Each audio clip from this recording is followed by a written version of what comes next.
A disgrace to the family, a hopeless case, and a kid who flirted early.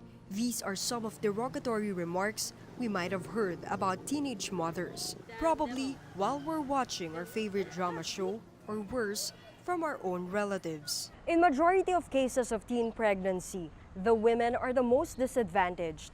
They usually stop schooling and eventually face unemployment, perpetuating a life of poverty. But rather than wallowing in misery, the teen mothers we spoke with chose to stand up and fight against the stigma.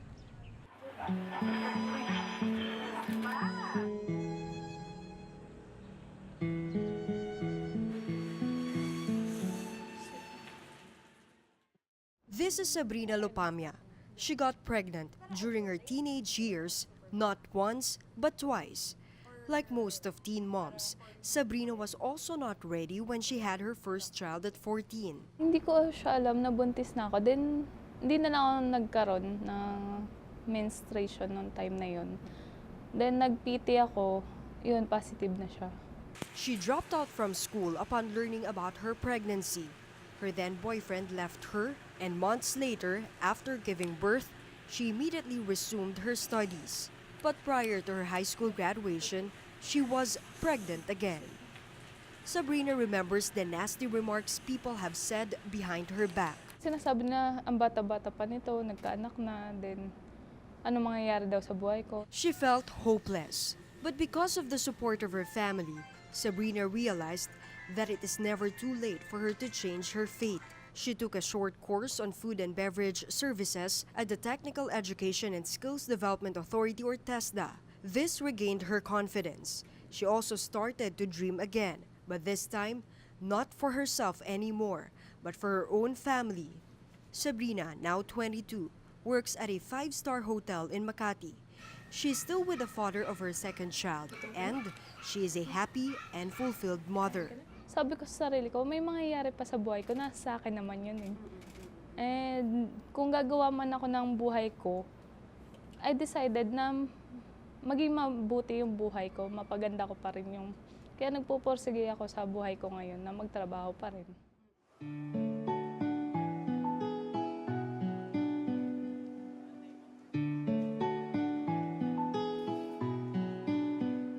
Denise Gakutan, 19, recently gave birth to a bouncing baby boy. She met the father of her son on Facebook. She said that her longingness for the warmth of a family drove her easily into a romantic relationship with her 29-year-old live-in partner. It was not an easy life for Denise, as she was on the receiving end of criticisms due to her early motherhood.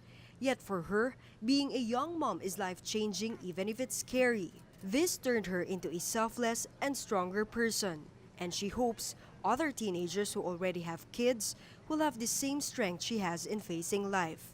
Dapat po maging proud pa po sila sa pagkakaroon ng baby. Saka wag po nilang ikahiya kasi binigay po kasi ito ng Panginoon.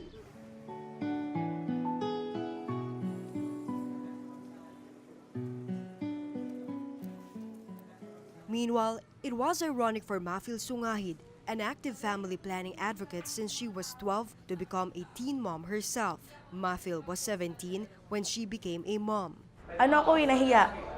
So, meron kaming family planning na pwede naming gamitin, pero sa sarili ko, nahiya pa akong humingi ng family planning kasi nga, bata pa ako. She was a role model in their community, but because of what happened, she disappointed people who once looked up to her. Kasi ako nung na-stigma ako nung mga panahon na yun. Nung nalaman ng mga kapitbahay ko na buntis ako, sabi nila, ay, nag-aaral yan sa sexual activities, tapos ganyan yung nangyari. So doon ako nawala ng confidence sa sarili. She was initially hesitant to become a mom as she wanted to finish college, but eventually, she learned to accept her situation. Mafil tried different kinds of job, including working in a club to support her child. Years later, she found her way back to her passion as community mobilizer at Likhaan, a non-government organization that provides free sex education and reproductive health services. She now uses her experience in educating the youth, including her 12-year-old daughter, about the repercussions of getting pregnant young and unprepared. So nandoon kami sa hindi porke tinuruan namin kayo kung paano hindi mabuntis, wag sana hanggat kaya niyong pigilan nyo dahil mahaba pa yung mga panahon nyo para pag-isipan. Yung sex, nandyan lang yan eh. Pero yung anong mawawala kapag nakipagtali ka ng walang protection. Sasagot yan sila, ma'am, kinabukasan. So, gagano yan, pangarap sa buhay. So yan dapat yung maging inspirasyon mo. Mafil added, Na hindi porke batang ina ka, stop na yung buhay mo doon. Doon ka na lang, nanay ka na lang. Hindi dapat kasi nga mahaba yung panahon, may marami ka pang magagawa. Sa isang pagkakamali, pwede mo namang ituwid yan. stories of Sabrina, Denise, and Mafil are truly inspiring. Yet many teen moms are still clueless on how to move forward. The government has taken steps in order to protect and support them. For one, the Department of Education prohibits public schools from kicking out pregnant students.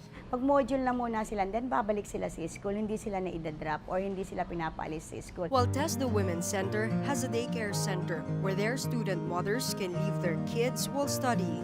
A bill that aims to protect and support teen moms is also being pushed in the Senate. Usually yung mga batang Pilipinang mahihirap ang pinaka-disadvantage sa ganitong sitwasyon. Isang layunin nitong teenage pregnancy bill ay buksan o sirain yung hadlang sa kanya na maiahon ang kanyang sarili. It's daunting for teen moms to endure the wrath of stigma, but like anybody else who make mistakes, they're also entitled to rise up and change their fate. I'm Ria Fernandez, Manila Bulletin.